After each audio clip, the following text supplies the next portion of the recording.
இப்போ மகளிர் உரிமை திட்டம் எல்லாருக்கும் மகளிர் உரிமை தொகை தொகை. தரப்போகிறோம் அப்படின்னாங்க. நடக்கலை. அப்புறம் தகுதியானவர்கள் சொல்லி ஏன்னா முடியல அவங்களால. முடியலங்கிற யதார்த்தத்தை மக்களிடம் சொல்லும் தயக்கம்.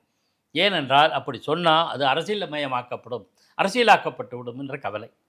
நீங்கள் அதையும் துணிஞ்சு செய்கிறது தான் ஒரு துணிவான அரசியல்வாதி ஒன்று. அப்புறம் இந்த மாதிரி பல திட்டங்களை இதை செய்கிறோம் அதை செய்கிறோன்னு சொன்னாங்க. நடக்கலைன்றபோது அதுக்கான யதார்த்தத்துக்கு என்ன காரணம், அதை செய்ய தீர்க்கணும் என்னன்றது செய்யாது தான் மிகப்பெரிய கவலைக்குரிய விஷயமா இருக்குது. இதிலேருந்து அதிமுக பாடம் கற்றுக்குதான்றது முக்கியம். நீங்கள் திமுகவினுடைய ஃபெயில்யூரை சொல்லி வெற்றி பெறலாம், ஆனால் அதோடு நின்று விடாதீர்கள்.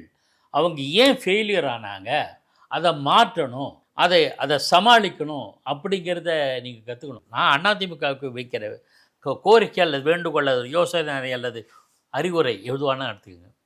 இதை தான் நீங்கள் என்ன பண்ண போகிறீங்க. நாளைக்கு ஆட்சிக்கு வர்றீங்களே இல்லையா, அது மக்களோட தீர்ப்பு, அது வேறு.